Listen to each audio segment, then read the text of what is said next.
can only be attributable to human error. You're entering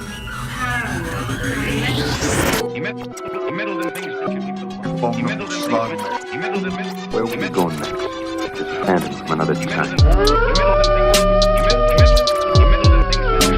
No one, Mr. Mulder. That's it, man. Game over, man. Game over.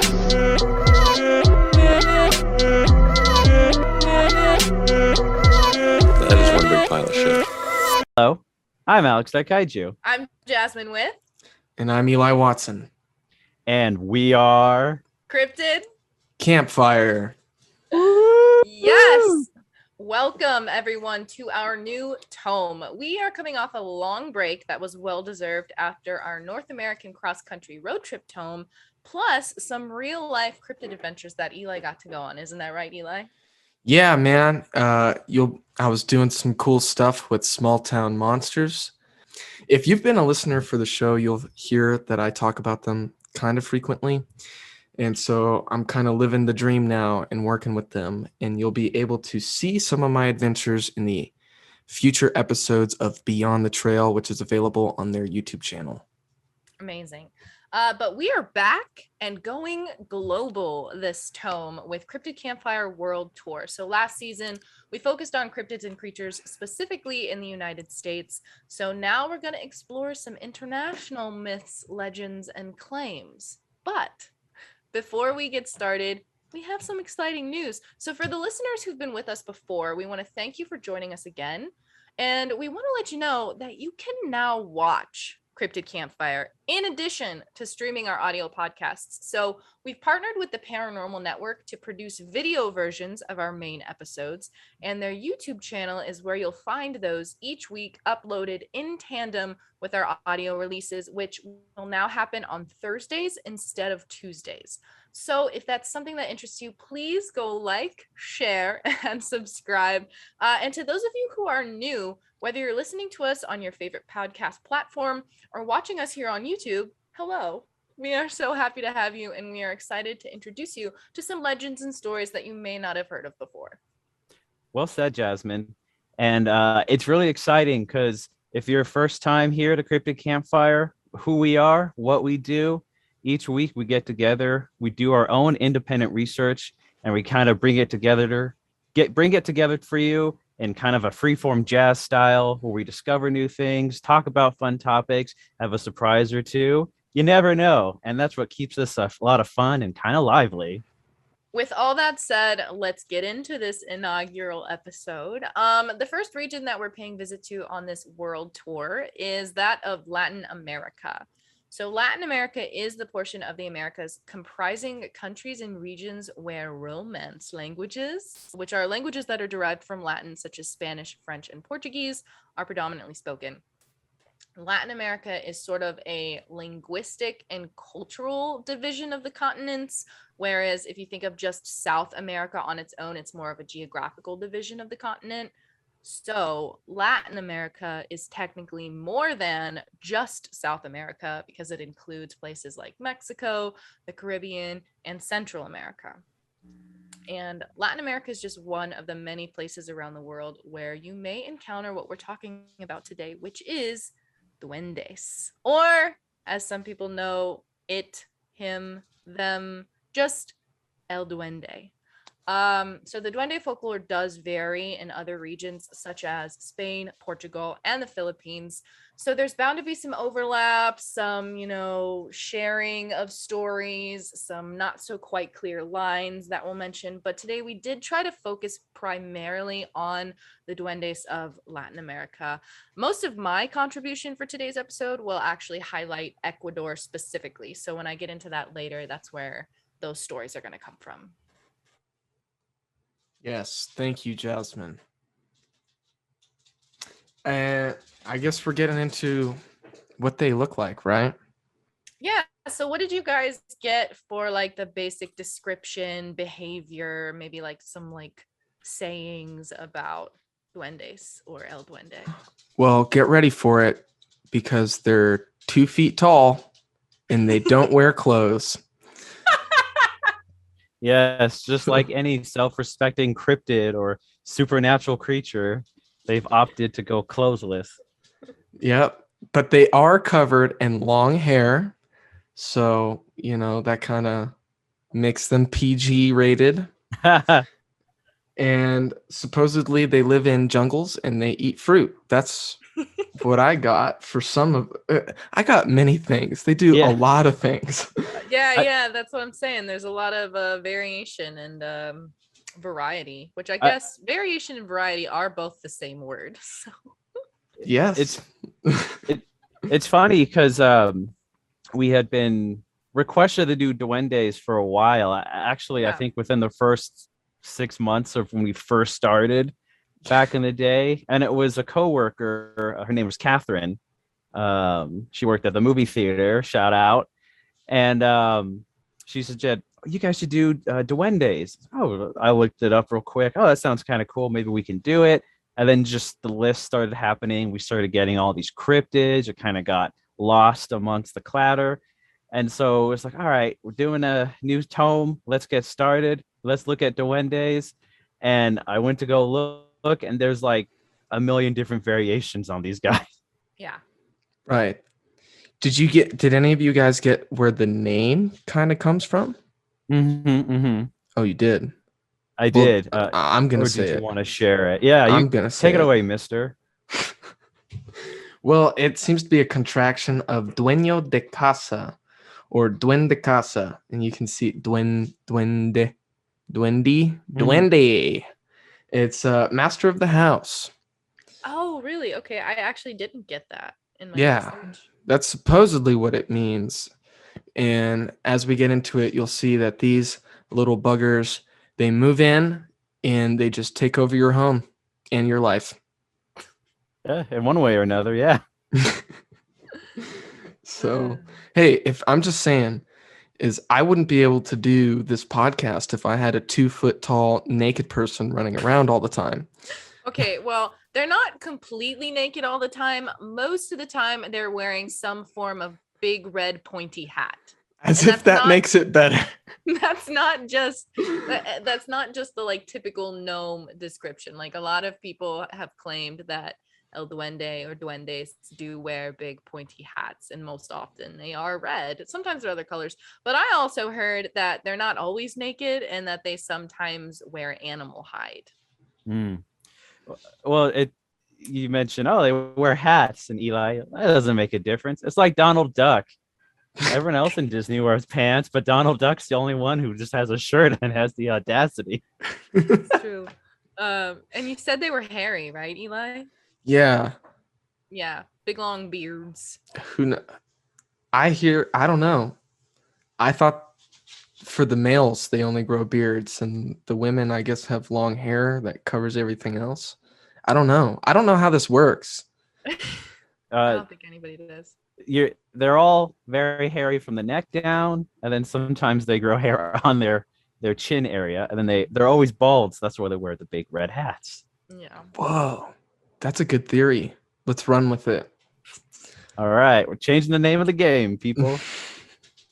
Did you guys get anything else for their kind of like description or behavior? Well, can I say this?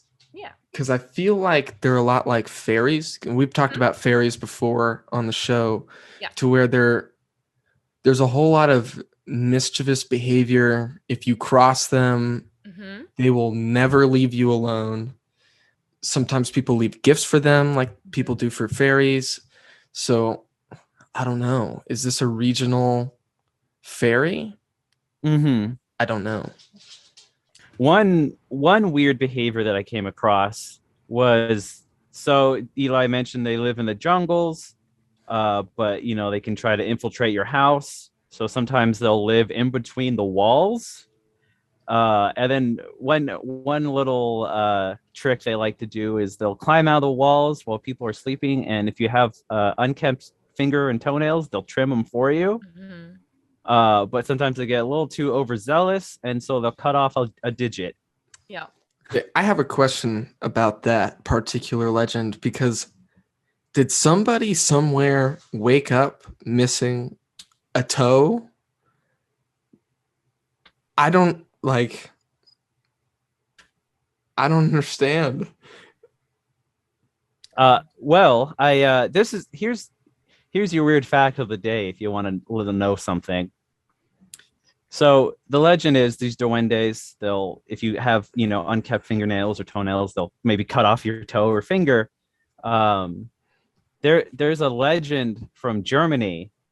There's this old fairy tale book from 1845, and it's called Der Stuffel Peter, and it's like a collection of short stories, and they're usually about kids who misbehave and have some awful demise as a way to, like, one story is, oh, little Mary, she loves to play with matches, her mom says no, now she's on fire completely, and then you just see the body on fire, and then she turns to ash and blows in the wind. Goodness. Because with German media, you got to show the violence to really get the lesson. You ever see Grimm's fairy tales? But see, there's a lesson there. She's playing with matches. This is just, you're sleeping and this 2 feet tall naked man cuts off your toe in the middle of the night. Like, what's the lesson to be learned? Well, here's where I was coming with that point. So in the old fairy tale, there's the guy called the Scissor Man, to where there's a kid who's like 5 years old and keeps sucking on his thumb, and his mom's like, stop doing that, like, too old, that's what babies do. So she leaves the house telling him to stop sucking his thumb. He puts it in his mouth, and then a giant man breaks down the door with a pair of 2 feet long scissors and cuts the kid's thumbs off. My lord. Okay. Well, you know what's funny about thumbs? I don't know if you guys came across this. I did. Did you? I did. So apparently duendes have no thumbs in some reports. In Belize, legend has it that children can escape from El Duende by hiding their thumbs in the palm of their hands and tricking El Duende into believing that they're related. I don't know. That's a thing, apparently. Mm-hmm. So somewhere in this crazy world, the image of severed thumbs became universal throughout many cultures. Yeah. Which the whole thing with like children, you were talking about children. According to some legends, only children are able to see duendes, and most of the stories that I have and that I'm going to share later do come from children. There's very few stories of adults encountering duendes. Yeah, because apparently you have to be a little bit drunk as an adult. That's what I came across in order to see them. So who knows? Maybe I'll see one right now. I'm joking. They say absinthe makes you see the green fairy, and any old beer will make you see the duendes. If you're talking just general, Eli, you were talking about earlier about how they're kind of like fairies or goblins or something like that. And according to many sources, duende is a vague term that roughly translates to elf or goblin. And depending on where stories are told, El Duende is either a benevolent force or a just straight up evil entity. So we talked about the whole thing. Oh, they're fine, but if you cross them, then, they can get mischievous. But there are also beliefs that they're just straight up evil. In the 1611 Spanish dictionary by Sebastian de Covarrubias, a duende is defined as the spirit of those that fell with Lucifer, of which some descended to the deep, and some stayed in the region of the air, on the surface of the earth, as it is commonly known. They are usually inside houses and in mountains and in the caves. They spook with some appearances, taking fantastic bodies, and for this reason, they were called Trascos. There is the opinion that duendes that inhabited subterraneous places take care of hidden treasures. Now, with something that Eli was mentioning earlier about how they like hide out in your homes or they take over your homes, that is similar to brownies. Mm-hmm. Have you ever heard of brownies? Mm-hmm. I read that word and I was like, chocolate. So brownies are another supposed form of like house elf that like does house chores for you when you're not looking, which sounds awesome. So I don't know why we're afraid of them. Yeah. But duendes, are sort of like that. You know, they can take up residence in your walls in your home, and they say that as long as you leave out a little treat at the end of the day to appreciate them, they'll continue to help you. And one of the best ways to do this is to offer them the first bite of your food every meal by throwing the bite over your shoulder as a sign of respect. This raises so many theological questions. If duendes are lost souls led by Lucifer, and then they hang out in your house and they do little chores for you if you give them food. Yeah, or you can go with the idea that they may be the souls of passed away infants, which is one thing that I read. I came across that. And you can trick them with the thumb because they wouldn't know what thumbs are. Yeah, I guess that's right. Yeah. Throw a couple quadratic math equations their way too. Yeah. Yeah. In folklore, they're creatures that have a close bond with the home setting and are situated in a plane between living beings and the spiritual world. So it kind of ties back into what I was talking about, you know, the fall with Lucifer and everything like that. All right. I don't know. That's very interesting. I think something to take into consideration when talking about the duende legend or the folklore, obviously there seems to be a lot of religious influence. And I think really what you can trace it back to is Spain or the Iberian Peninsula. Yeah. And Spain itself is a pretty interesting country. I won't bore everyone with the details of it. Actually, it wouldn't be boring. You would be getting educated. But so Spain was previously occupied by the Jews and then later the Muslims, and then Spain was taken over by Aragon and Isabella, I believe, and that was in 1491. And as we all know, 1492, Columbus sailed the ocean blue. And where did he get his ships from? It was actually from Spain. So think about it this way.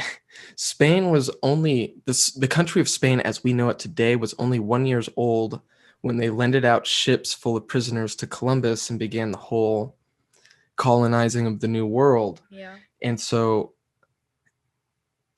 the question I'm basically asking is, obviously a lot of Catholicism and stuff like that was brought over to the New World, but could it have had a reverse effect as well, to where what the pre-Columbian cultures and religions, the Mayans, the Aztecs, could they have influenced the legend of the Duende as well? And I think yes. Yeah. Are you ready for it? Are you ready for it? Drop it. I'm going back to my boy Ivan T. Sanderson. Okay, I'm glad you are, because I read his name in a couple of sources and they kept saying things like Ivan T. Sanderson said, and Sanderson reports, and I'm like, where are these reports coming from? I know this man. I want to know what he had to say. So if you're going to share that with me, it's actually going to make me really happy. Yeah, so Ivan Sanderson is probably one of the first cryptozoologists. He's widely considered one of the first, and his book Abominable Snowman Legend Come to Life, which was published in 1961, is considered one of the seminal works of cryptozoology. Lauren Coleman actually republished it not too long ago. You can get that on Amazon for a pretty decent price. But if you're like me and you want to go overboard and get the first edition, that's also available on eBay. just so you know. But so Sanderson wrote in 1961, which I'm not sure if this is in his book because I haven't read his book all the way through, but I don't think it is, that the Mayans believed in a deity that looked like a small man and wore what looked like a hat and nothing else. So already the description kind of matches. Furthermore, this deity roamed around in the jungle, and he would come out of his hiding place to put gifts before the temple. So there's already gift giving kind of involved. Mm-hmm. He writes of a report that he received from a forestry officer in Belize, actually, that supposedly had a duende wearing a dried palm leaf that looked like a hat. So is it possible that there are actually little people running around? Well, that's what I wanted to bring up at some point is looking into duendes, they're kind of all over the world in one way or another. The image of small humanoids, usually covered in hair, that are mischievous, steal things, run the gambit, cut off toes, for God's sakes. But just that image is in so many cultures across so many histories. And then didn't we find real life skeletons of hobbits? Yeah, Homo floresiensis, actually, somewhere in Eastern Asia. I don't want to say, I think Sumatra or Singapore, somewhere in there. I don't know where exactly, but on average, yeah, those people would grow to be 3 feet tall. And they coexisted alongside humans. So, and I'm going to go on this tangent here, but because it's a podcast and I can. But that's a big argument for Bigfoot, is that there's a lot of different apes and hominid type creatures that existed alongside humans in the past. We got the real life hobbit, Homo floresiensis. We got Neanderthals. We got Homo, I don't even know, but but we got a bunch of them that all lived alongside humans at one point in the distant past. And one of them being small people. They're real.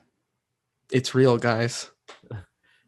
I mean, listen, we're out there looking for Bigfoot, not because, he's lost, but because he might be a brother to mankind. There you go. It's a spiritual journey. It's about family. Dominic Toretto. Fast 10 coming next summer with Bigfoot. Yeah. Too big, 2 feet.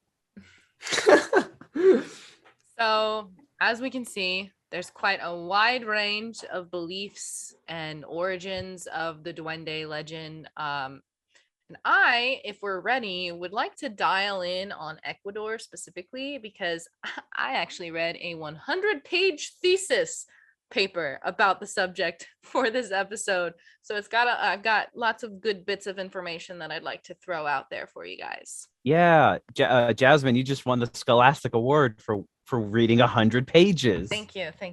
Oh my goodness. So yeah. In this 2020 research project, author Carolina Buccelli Peñafiel, Carolina Buccelli Peñafiel at the University of New Mexico, she focuses on the Duende character to explore the cultural and social meanings of these narratives in the Ecuadorian context, specifically in the city of Quito. So it gets pretty intense. So she applying oral history gosh, I can't say this word. I practiced it and I can't do it. Applying oral history methodology. She collected 9 participants' narratives about El Duende and conducted a discourse analysis of these stories. And in this thesis, she discusses ways in which the stories about El Duende reproduce narratives of traditional gender role expectations and violence against women, and how the stories about the myth construct particular understandings of gender and racial relations that relate to colonial legacies that endure in current society.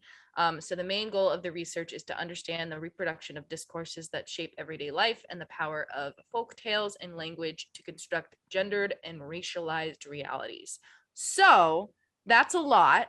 And if you're interested in the in-depth discourse analysis of these stories, you can find her paper on the University of New Mexico digital repository. It's called El Duende, Folktale, Oral History, and the Construction of Gendered and Racialized Discourses in Quito. But for our podcast today, I just pulled some of the info and the stories she collected to share with you guys. So in the South American country of Ecuador, El Duende is identified mainly as a male character that can be a beautiful singing creature, a lucky charm, or an elusive small man who causes mischief and even violence, which is the one that we're going to mostly be talking about. For some, as we've mentioned, he wears a big hat. For others, his legs are turned around, and so his feet are backwards, and that's to confuse those who chase after him and thus avoid being captured. So a recurring characterization of El Duende in Ecuador describes him as particularly dangerous for women. He's known to harass young women, and some have even blamed him for going after women and leaving them once they get pregnant. So for this reason, in that area, a fatherless child may be attributed to an encounter with El Duende. Buccelli states in her paper that growing up in Quito, I learned about this character in my early years and heard some people around me say that they believed El Duende was real. In my recollection, in the first stories I heard about El Duende, he was a paranormal being akin to a mischievous ghost.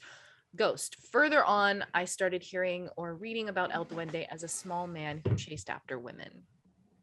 So, as we've kind of already seen, El Duende is one of these hybrid beings that's sometimes part human, part animal, perhaps part demon, blended with supernatural elements.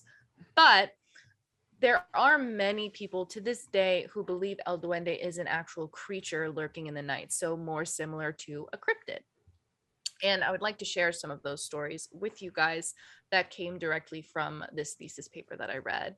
And if you guys want to jump in with any comments or any additional information, feel free. I've got maybe 4 or 5 that I want to share with you guys. Yeah. Dude, take it away. Yeah. Awesome.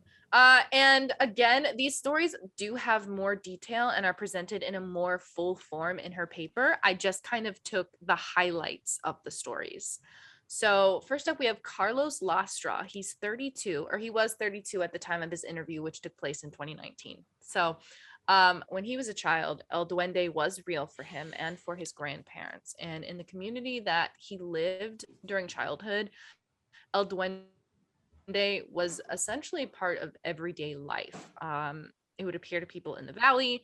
He said that people in the rural areas would arrange their machetes in the form of a cross to scare El Duende away. They would also say that El Duende was afraid of oxen because of their horns. And so to Lastra, El Duende was described as a small being with a big hat and dressed in black. Other people would describe him as dressing in striking colors, such as red, with big teeth and big ears and being hairy. So some of the same stuff that we've already been talking about is pretty consistent. Lastra's friend told him that he fought El Duende in his sleep when they were children, and when he woke up, he saw that he had scratches on his skin. So this is similar but different to the whole missing a toe thing in the morning when you wake up. So he woke up with scratches. And Lastra also has heard of the stories of El Duende in which he chases and tries to take beautiful women and girls. And these women are most often described as having long hair, bright eyes. So women would avoid going out at night and would even cut their hair short to try and, keep themselves safe from El Duende. And then he also heard mention of a female duende, which is less popular, but supposedly follows drunk men or men who spend too much time at work and neglect their families or womanizers. He thinks that it's the same creature. He thinks that the duende can shift its gender depending on which target it's pursuing. Really? Yeah.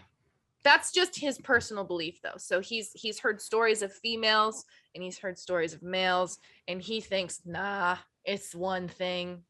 It's putting on a disguise. It literally just puts on a. Yeah. So that's Carlos Lastra and his stories. So then we have Johnny Zambrano, who's 48. He's an environmental educator, and he uses the story of El Duende to tell children how they should protect the forest because he's an inhabitant of it. His cousin was supposedly haunted by El Duende when she was a girl. She also would wake up with bruises. The family would put garlic in the house to stop El Duende from coming in because apparently he doesn't like strong smells. Sounds a little vampiric to me. I have something else that relates to this later on down the line. Do you just want to say it now? Jump in.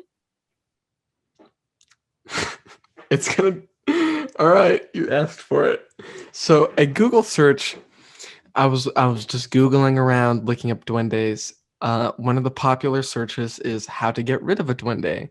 Mhm. And it pulled up a Reddit post in which this guy was talking about how duendes are not fond of human feces. Oh no. So you put poop behind your bed or under your bed, and the duende will smell it and leave your house. That It- would keep anyone out. Burglars. That's the cure-all for having a social life. See, that's the guy who sleeps with poop under his bed. Jeez. Well, thank you for sharing that, Eli. So yeah, El Duende doesn't like strong smells, but he would still come through the window and lie in bed with Zambrano's cousin. He said that El Duende was always looking for a female companion and that he'd fallen in love with his cousin. And it was only when she got married that El Duende stopped chasing her. And I do believe, if I'm remembering correctly, that she married at 18. Zambrano himself has never seen El Duende, but he believes him to be real. And his father, who lived in the coastal area's countryside, would also tell him the story of El Duende and described him as small, big nose, big ears, wrinkles, big hat, big shoes, few teeth, and he limped because he wore boots, which is also something that I've heard other people say, that he limps. But he went after children who misbehaved. And he said that parents who couldn't pay their debts, wherever those debts are owed, I don't know, but they would trade their daughters to El Duende for money. Whoa. Oh no. I thought you were gonna say, yeah, if they had debts, they'd send El Duende to break their legs. Because his self legs are broken backwards. Yeah. And I got 3 more, but I'm gonna try and get through. Irma Gomez Wolfenberg. So she's 53. She believes El Duende is real because her son, as a child, claimed to see him all the time. So he would tell her that he saw El Duende around the house. And at first she thought he was crazy. And she would ask him, like, well, what is El Duende telling you? Like, what's he saying? And her son would say that he wasn't really telling him anything, but he was just calling him to play. When the child grew up, she asked him again, like, did you really see El Duende when you were a kid? Like, is that real? And he said that he had seen him and that he has a red tunic and is small and looks like a child, but is not a child. So even in adulthood, he, continued to say, no, I saw El Duende when I was a kid. That's they always say kids have imaginary friends growing up, but what if when you're a kid you could just see interdimensional window crawlers? Yeah. Let's see. This one's a little long. So it's Andres Trujillo. He's 22. Apparently his aunt and grandmother say that they saw El Duende. He'd never had a direct encounter with El Duende, but his aunt told him that one night she was out using the bathroom, and this is when bathrooms were located like outside of the main house. And she saw a silhouette that turned out to be a small man with, again, a big pointy hat, big ears in the form of horns and red eyes. And she felt the eyes following her everywhere. So she ran away, but she felt like she was being chased by him, and she was 12 years old. And her mother, which would be Andre Trujillo's grandmother, also had an encounter with El Duende, which she believes and was told was caused because she got in a fight with her own mother. So it ties into this whole idea of El Duende is going to come get you if you don't behave. And so she got in a fight with her mom, and then she went out to run some errands. She took too long. It was starting to get dark. Night was falling. And so she was given a machete to carry with her, and she was also carrying garlic with her. And she just encountered him on the way home. He was less than a meter tall. Again, big hat, bent at the tip, big eyes, wrinkly skin. And he was hairy, even had hair in his ears, according to her. And was this one was wearing clothes, dressed in clothes that were monochromatic, all the same color, but she didn't specify which color. But he wasn't wearing shoes. She could see his toes, which I guess were not backwards, because I feel like she would have mentioned that if they were. Said he looked just like a small person. But after this experience, she was sent to church because they were like, "You've got to get rid of this." So she was sent to church and told to pray. So we've got some more religious tie-ins there. They should have told her to put poop under her bed. No, please don't do that. Please don't do that. Anybody, anywhere. Thank you. We're not medieval peasants anymore. Yeah. I do have one more, but I think I want to save it until we are ready to talk about possible explanations for the sightings. I would like to hear what you guys have for if you found any sightings that you want to mention. No, I have one more thing to say. About poop? Nope, not poop this time. This actually it's just a quote, and this is from a book called Chicano Folklore, A Guide to Folktales, Traditions, Rituals, and Religious Practices of Mexican Americans by Rafaela Castro. And she says that duendes, they frighten the lazy, the wicked, and in particular, the filthy. So we have to re-examine all of our witnesses here and see which category they fall into. But that's kind of backwards. Say the end of the quote again. They frighten the lazy, the wicked, and in particular the filthy. But see, if they frighten the filthy, that doesn't make sense because we're supposed to be using feces to scare them off. Well, you can be dirty, you can be filthy, and I don't just they don't like this. I don't know. This is not my mess. I didn't create this. Look, all I'm saying is there needs to be a movie now called The Lazy, the Wicked, and the Filthy. Yeah. You might be onto something there. All right. What about you, Alex? Any stories?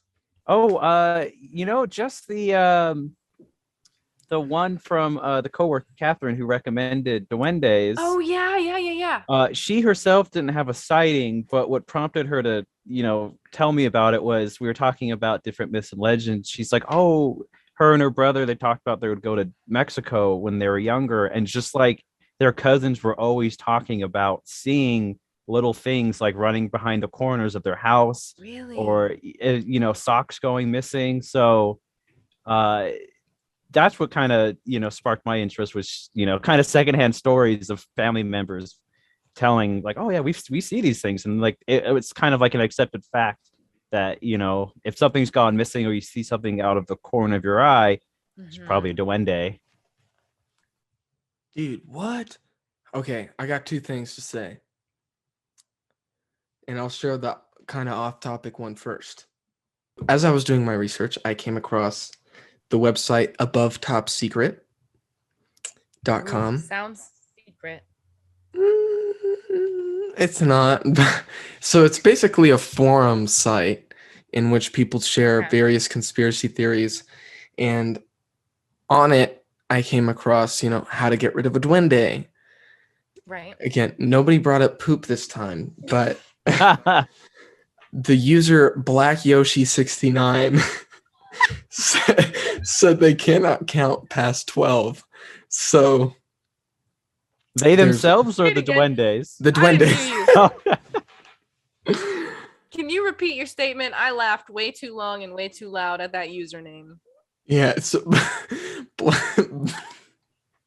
Black Yoshi 69 says that the duendes cannot count past 12, which reminds me of familiar. Like the Rougarou, right? Yeah, buddy. It sounds just like the Rougarou. So I don't know what is up with that. Why they can't count past 12. What's up with duendes, eh? Yeah, I don't know. I mean, you try living your whole life in a jungle. With no clothes. No clothes, backwards feet, doing nothing but day in, day out, frightening the wicked, the dirty, and the lazy.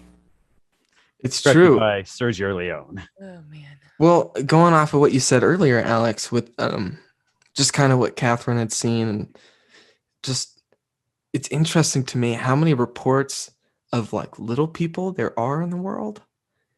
Like, I mean, we have the Pukwudgies in the Pacific Northwest. They are literally called the little people.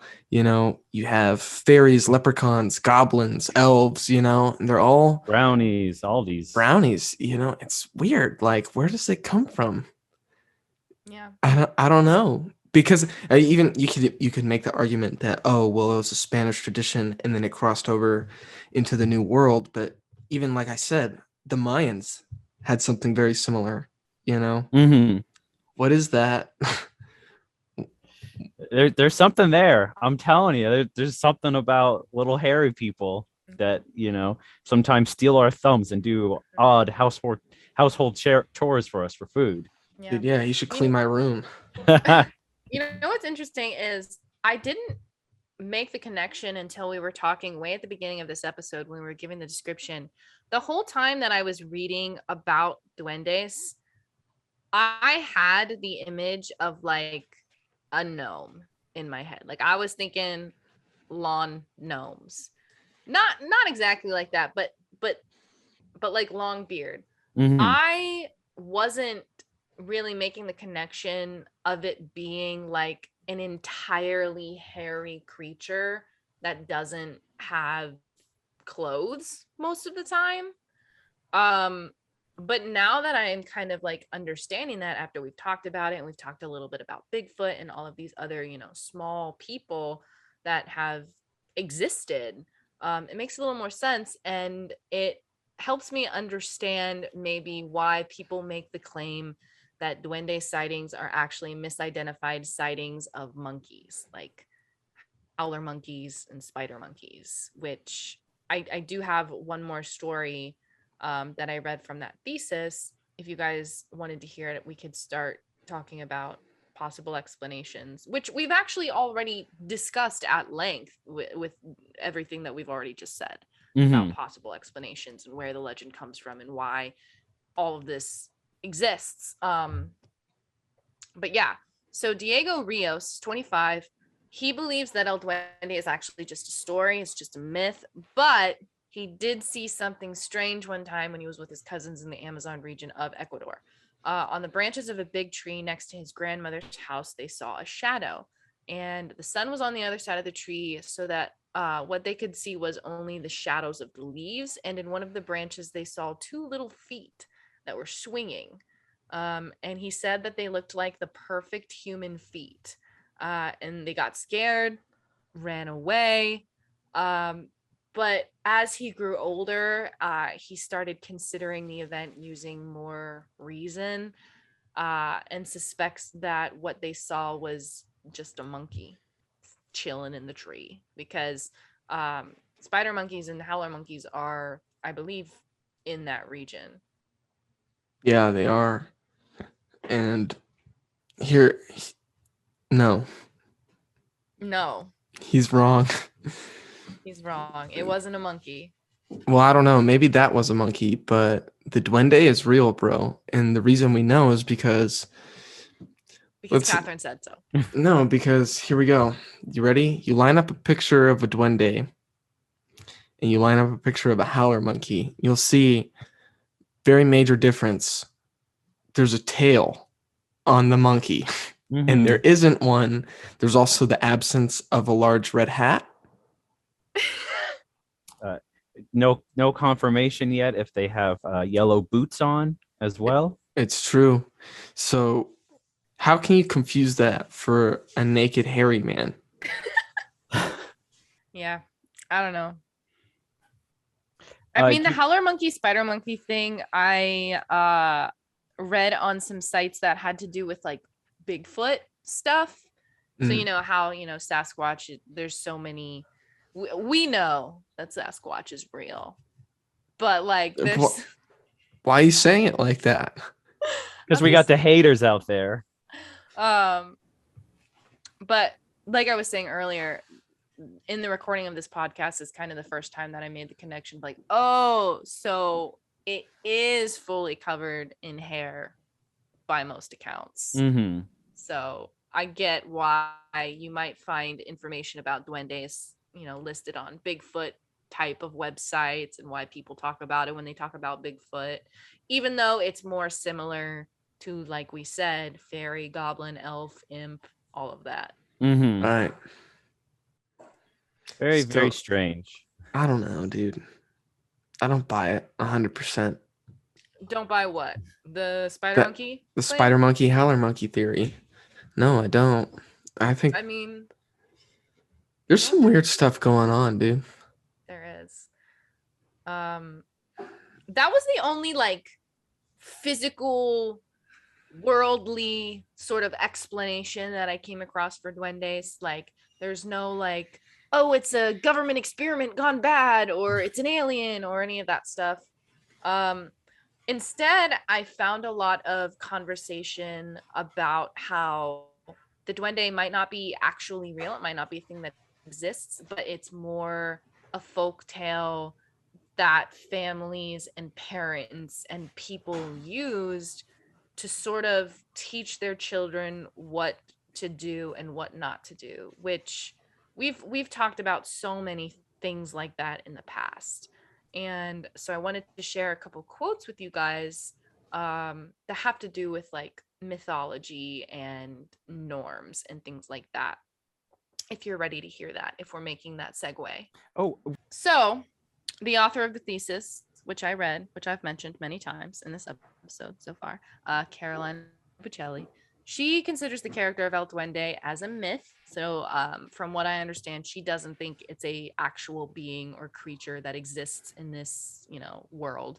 But she thinks it's a myth, not in the sense that the story is not true, but as Indian folklorist Devdutt Patnaik frames it, he says, unlike fantasy that is nobody's truth, and history that seeks to be everybody's truth, mythology is somebody's truth. And so additionally, she also approaches a myth as Finnish folklorist Honko does, in a story that expresses and confirms society's religious values and norms, provides a pattern of behavior to be imitated, and testifies to the efficacy of ritual. So, thus, myths and folktales are types of stories that connect the past and the present, that suggests norms and values that people use to make sense of the past, as well as to find meaning for the present, which is what we've been talking about with like getting children to behave and not be mischievous. And so this collection of oral histories and traditions shows how the story of El Duende is associated with a social function, which is to tell children and women how to behave. So, for example, dissuade children from causing mischief and fighting with their parents, keep girls from staying out late and being alone, and encouraging them to practice religion. The stories about El Duende echo and activate discourses of gender and its intersections with race, religion, class that have been circulating in society since Spanish colonial domination in Ecuador, which you can read about in depth in that entire thesis. Discourses on gender expectations and gender violence underlie the narratives about El Duende. These narratives reproduce dominant ideas about women's ideal of beauty and expectations of gendered behavior and violence. El Duende is thus a cultural symbol of the social fear and anxiety over, on the one hand, the control of women's bodies, subjectivities, and agency, and on the other hand, the ability of men to meet dominant expectations of masculinity. So, again, lots of loaded information there when you're looking at how the legend of El Duende affects the cultural norms and behaviors of society today in places like Ecuador. Just and just as another short example, like some of the stuff that she talks about in the thesis when it comes to like the options that girls have for their lives is either get married young, very young, or become super religious and like, commit yourself to the church, because if you're beautiful, El Duende is coming for you and he's not going to leave you alone unless you get married or call on the power of the Holy Ghost. So that's another commentary about like women's freedoms and things like that. I'm telling you, dude, just put poop under your bed. The There's a cure-all. everyone's looking at it like there's option A or option B. Option C is the smellier solution, but it's a solution. Option C for crap. But yeah, a lot of heavy subjects that I brought up with ties into society and culture and stuff like that. And like I also said, she goes into it in much more depth in her thesis. I just didn't want to completely ignore it. I wanted to mention it because it's a thing that exists and something that you can think about and discuss and learn about. This is the first time that I read an entire thesis for podcast research, and it kept my interest. And so, yeah, if that is something that genuinely seems interesting to you, you feel like you can learn from it, if you feel like you disagree or that you agree or have any thoughts on it at all, you can go ahead and read it in full, because again, I didn't do it justice. I didn't sit here and read the entire thesis back to you. I mainly just wanted to pull those sightings and stories that I shared with you earlier, while also not just skimming over all of the super important stuff that her entire thesis was actually about. It's interesting too. This will just be, I think, maybe the final note. We'll move on. It's interesting that you have the Duende, which you can have all these like kind of heady concepts put into it. You know, it's got enough like elegance and pizzazz to be like, oh, the Duende. It's a myth. It's a cultural icon. We can look at like stigmas and all these crazy concepts. But imagine trying to do that with El Chupacabra. El Chupacabra, a stunning insight into mankind's eternal decline into the presence. Like, I just don't think it has the same ring as Duende. Yeah. Doesn't have as much history. Yeah, or like the Van Meter Visitor, Yeah. the working man's fight against the eternal cogs of commercialization. Well, you want to talk about commercialization? We can get into some pop culture. Woohoo! Wait. Yeah, so speaking of heady concepts, there's actually another heady concept that's brought up about the Duende. I think this was in the 1800s sometime. I'll work on getting the exact year. This comes from, where is it? He's a philosopher and I think a playwright. His name is Federico Garcia Lorca. Yeah, in 1933, he comes out with an essay called Play and Theory of the Duende. And this is his kind of most famous quote for it as kind of his definition of what a duende is. He basically says that the duende is a power, not a work. It is a struggle, not a thought. I have heard an old maestro of the guitar say, it is not in the throat. The duende climbs up inside of you, from the soles of the feet, meaning this, it is not a question of ability, but of true living style, of blood, of the most ancient culture, of spontaneous creation. And so basically, in his definition, a duende is the creative force behind every piece of art ever. Okay, that makes sense. That connection, because I read something. This can kind of segue us into like the pop culture part of our podcast where we talk about, where you can see it modern day and things like that. So I read on, oh gosh, what was the website called? Language Magazine's website.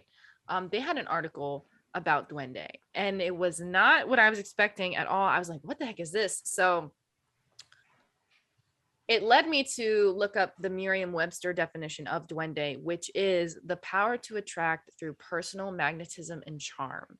And so this article that I was reading was talking about flamenco dancing. To have duende can be loosely translated as having soul, a heightened state of emotion, expression, and heart. The artistic and especially musical term was derived from the duende, the fairy or the goblin-like creature, which didn't make sense. I still don't really see how you make that connection from this little goblin creature to this beautiful thing, but Go ahead. It's because remember we were talking about it's a corruption of that phrase, which means master of the house. So it's when you're, especially with flamenco dancing, to where you're killing it. You got the style. You are the master of the entire room because everyone's just staring at you, and you got that passion. You got that drive. You got that duende. You're right. Yeah. See, this is why we do things the way we do, because Jasmine doesn't always understand things, but then Eli and Alex help her. So, but continuing on, El Duende, the rest of this article just says a little more about how it's the spirit of evocation. It comes from inside as a physical, emotional response to music. It's what gives you the chills, makes you smile or cry as a bodily reaction to an artistic performance that's particularly expressive. So folk music in general, especially flamenco, tends to embody an authenticity that comes from a people whose culture is just enriched by diaspora and hardship and the human condition of joys and sorrows. So weird. I feel like we've been everywhere with this episode. There's so much tied in to this one word that just comes from so many different places. And I feel so cool now that we're doing video. I'm like doing little hand motions, and I don't know. I'm just really excited. It's nice to enter into the fourth dimension, if you will. Hey! You can see us now. Woohoo! You can. I think Black Yoshi 69 got it right. Put it up there on the walls of cryptozoology, up with the names of Ivan T. Sanderson, Lauren Coleman, Black Yoshi 69. Oh man. Can't count past 12, man. That's Who can in this day and age? Have you seen the school systems? Oof. This is we're in pulp culture, right? Yeah. I think we're kind of coming to the end. I would say so. This was a random idea, but I always so we're looking into duende, and the word duende translates, roughly to like goblin or hobgoblin sometimes. And I always think about, when it comes to different cultures, how media gets released. I was on, I think Netflix or some streaming account, and they had movies that were all in Spanish. And I was scrolling through because all the names are different. And the Ninja Turtles? Yeah. Teenage Mutant Ninja Turtles. That is the name of the game. That's what they're known as. In Spanish, they're just called Tortuga Ninjas. yeah. Ninja Yeah. Turtles? They dropped the mutant, they dropped the teenage. But so it's just kind of fun. I like to look at the translations and see what's what. Yeah. Well, trailer dropped recently for a little movie called Spider-Man No Way Home from the movie theater. We'll be living in the movie theaters for the rest of our lives now with the Marvel movies. Yep. But there's the Green Goblin, and I always wonder what he translates to. But you could call him the Verde Duende. Nice. Oh, whoa. The Verde Duende. Very cool. It rhymes too. That's even Right? better than the English version. That's why I was crying on camera for it. It's just So beautiful. so beautiful. It came So to me. duende. And it's so the passion, the fire. Finish it. When he comes in on Aunt May saying the Lord's Prayer, and he says, "Finish it." Yeah. There's the religious connection again. Finish your prayer. Oh my Give yourself God. to the Lord. Oh my Lord. I don't know if you guys got this. This isn't exactly pop culture, but Francisco Goya did a drawing, not a painting, a drawing of the duende, and it's called Duendecito. And it's pretty scary, and that kind of implies it's the duende, but smaller. Whoa. So an extra small duende. Duendecito. Is that how you spell that? Is that CITO or is it something else? Yeah, that's I saw that image. I didn't know it was by Goya. Yeah, that's frightening. Yeah, isn't that cool though? Here we go. So cool. Yeah. Okay. So we got some creepy drawings. We have the very passion, the very soul of duendes. Yeah, and then I've got a children's show appearance for you. 2016 Disney Channel show, Ilana. Is it Ilana or Elena? I think it's Ilana. Ilana of Alvador. We've got duendes in an episode called Finders Leapers. Internet Movie Database gives the synopsis of the episode as Naomi seeks to prove she belongs on the Grand Council by leading an archaeological dig, but she is put to the wow. But she is put to the test when Esteban unleashes mischievous duendes on the city. So it sounds like they're going to be causing some trouble in that episode. Wow. I don't think they look scary though. They don't show up as like tiny hairy people cutting off fingers. And Dude, that's scary. But I think they are green. They're little green goblins. Little verde duendes. Yeah. Look, it all comes back, man. They look like the Green Goblin, Spider-Man, No Way Home, religion, finish it, Spanish culture, Judaism. It all connects. You could even say I'm a bit of a scientist myself. There you Digging into go. all these facts. Yep, there we go. We cracked the code. And then we can bring it all home with capitalism, because El Duende has also been marketed as a commodity because some merchants sell it as a good luck charm or a charm to attract love. But Hey, what cryptid hasn't? Cryptids have saved entire towns. Mm-hmm. that's true. You got a point there. But there's a lot of people who don't want to buy anything that has to do with El Duende because of the fear, because there's so many people that believe that it's a real thing that you don't want to risk, like, I don't know, subjecting it to something so superficial. And so they think that if you buy something like that, it's not going to bring you good luck. It'll actually do the opposite and bring you bad luck and unpleasant experiences. What are they selling? Is it like a charm? Did you Yeah. say? Oh, okay. It's not like they're selling like duende fingers. I don't. They're like, we cut their fingers off this time. Yeah, and then you don't want to buy one because then the duendes can find their missing fingers. They You know can what's sense it. terrible?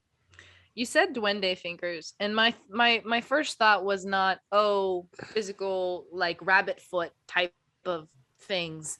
My thought was chicken fingers. Like a restaurant has chicken fingers that they call duende fingers, and it's on the menu and all that jazz. They fell for it once. Duendes did, and that's why they don't have thumbs. Oh, hey, it all connects, dude. Green Goblin, religion, No Way Fast food Home. commercialization. There you go. And honestly, guys, I think that brings it to an amazing close. That's a great way to wrap it all up, in my opinion. Ooh, what a journey, Yeah. man. And stay tuned, because in 30 seconds, we're going to do a pop quiz on everything you just learned in this episode. And if you get all the points, you'll get duende fingers delivered to you by No. drone. By who? By drone. I By thought you drone. said by Jerome, and I was like, who's Jerome? We That's, don't know Jerome. It's Toby's cousin. My Bigfoot friend, Oh, that's so funny. Jerome. Toby's cousin, the Bigfoot. Yes. Yeah. Well, anyways, thanks everyone for joining. Oh yeah. We're now, I don't know what sort of imagery or posts we may have made by the time this episode comes out, but in case you didn't catch on, we're going on tour. This is our world tour, man. We're taking our band. We're getting on the tour bus. We're hopping planes. Mhm. We're riding boats. We're taking submarines. We're getting where we need to go to visit all of these regions and explore all of these stories. So get your tickets now. Tickets are on sale for Cryptid Campfire World Tour. And there's no actual tickets, guys. That's me making a concert joke because we're going on tour. There is nothing to buy when it comes to tickets, but there is stuff you can buy on cryptidcampfire.com. Eli, take it Whoa. away. Yeah, and actually on their homepage, we're selling our world tour tickets for $60 a piece. Get them before they're sold out. There are no tickets. There's no tickets, guys. We're making a joke. We're following a theme here. We're doing a narrative. We're on tour. Get it? Okay. Great. It's called kayfabe. Look it up. Like I said, the tickets are on sale now, and if you want to follow us on our world tour, be sure to follow at Cryptid Campfire on Instagram, Facebook, and Twitter. We post fairly regularly on all of them. Obviously, subscribe to the Paranormal Network if you're watching this. Leave us a good review if you're listening to this on Apple Podcasts. It helps us rank higher. More people can see it, and then we can make more spicy episodes like this one for you.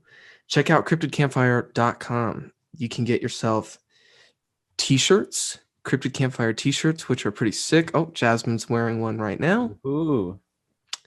You can Artwork by Alex. Hello there. And then if you've done that and you bought the shirt and you still want more, subscribe to our Patreon. $5 a month gets you access to two new exclusive episodes per month, as well as the entire backlog of exclusive episodes we've already released, which I don't know where that's at. It's like high 20s, low 30s. I don't know. Ask me, I don't know. Ooh, there's a lot of content on there for a good price. Yeah, and you also get access to wallpapers designed by our very own Alexander Daikaiju, delivered once a month. So be sure to do that. I also want to reach out to the Patreons right now. Thank you for staying with us. It's been we've been going through some trials and tribulations. At least I have for the past 2 months.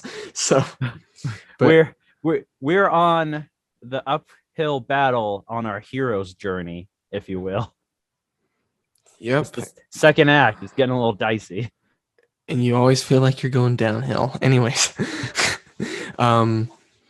Yeah. But you guys can expect more regularity here soon. And I think that's it, unless you want to follow us personally. Well, if you want to discover my monster and cryptid related artwork, you can check me out on Instagram at Alex Daikaiju. That's Alex DAIKAIJU. Jasmine's modeling a really cool picture I drew for her. Yeah, if you're watching the video version or if you followed me on Instagram, you will have seen the picture I posted of the artwork that Alex drew me for Christmas. It's my lovely Ohio Loveland frogman. Well, Loveland, Ohio frogman. Did I say lovely Loveland, Ohio frogman? I think so. You did. That's amazing. In our melon heads and their blue granada. It's a lovely piece of artwork. I've got it taped up on the wall behind me for our video version. It's great. And then I also do actually have this poster here, which is a compilation of swords that I don't know if you want to explain it, Alex, but you have something on here as well, don't you? Oh yeah. I believe at the start of 2020 COVID shutdown, there was this guy I found on Instagram who was pulling a bunch of artists to design a sword for kind of a poster, like Jasmine mentioned. It's a collage of all these various swords, and it was to raise money for a charity. I don't know it off the top of my head, but it was a really good cause, and I was really excited to submit and be approved. So it was kind of cool, rare for a good cause art that I was able to be a part of, and I got to draw a sword, which was always a plus. And I have plenty of other crazy art on my Instagram if you want to check it out. Monsters, cryptids. I do my own comics for fun and profit, so check it out. I'd love to show you some cool stuff. And my sources today, I would have been lost at sea. That is the informational highway without the USS Dreadnought Wikipedia. I used astonishinglegends.com, occultworld.com, and I looked at a little bit of a book called Encyclopedia of Spirits by Judith Aless, I believe her name is. And I've drawn some of the greatest forces of nature to come from Ohio. But the greatest one I can't capture on paper. It's too stunning. Jasmine May with, take it away. Wow. Can you guys still hear me before I do that? I had to go out of frame a minute ago because my computer was about to die, and I really would have hated for that to happen after recording this whole episode. Yeah, you're good. Okay, great. Thank you so much for that segue. That was so sweet. If you want to follow me on Instagram and Twitter, my name is Jasmine Maywith on both platforms. JasmineMaewith. I'm mostly on Instagram, but if you tweet at me, I will see it. My sources for today, I've actually kind of mentioned most of them as I went throughout the research, but I'll just go ahead and list them again for you guys. So I've got El Duende, Folktale, Oral History, and the Construction of Gendered and Racialized Discourses in Quito by Carolina Buccelli Peñafiel. I also used a website called Owlcation, Astonishing Legends, ABC 13. I also used Occult World and Language Magazine. Ooh, what a hefty laundry list. And we're going to take it away to the man, the myth, the legend who's going to track down Bigfoot, maybe even give him a big hug, the Eli Watson. Hello, everyone. I'm Eli Watson, and you're listening to Cryptid Campfire. Every week we get together and we already did that. Yeah, you can follow me at the Eli Watson. I share photographs from my many adventures looking for Bigfoot. Unfortunately, I don't share photos of Bigfoot. So It's too blurry. Sorry to disappoint y'all. But yeah, my sources for today. Let's find out. Wikipedia. Above Top Secret. In the user Black Yoshi 69.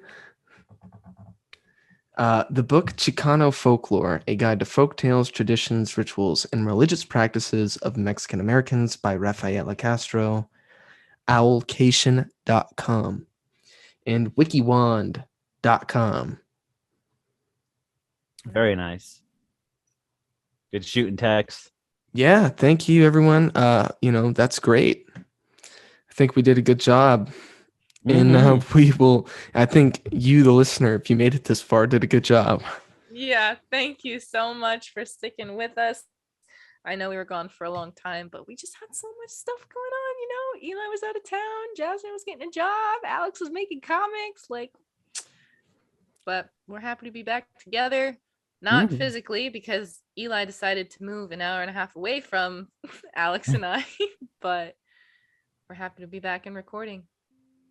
We took a little bit of a break, did some soul searching, kind of, walked some roads, less traveled, if you will. And we found our duende and we're back, baby. World tour. Woo! Go!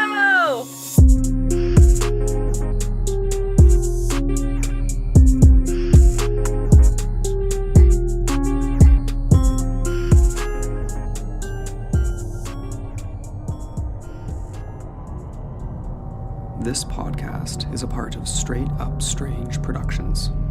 Discover more shows like this one at straightupstrange.com.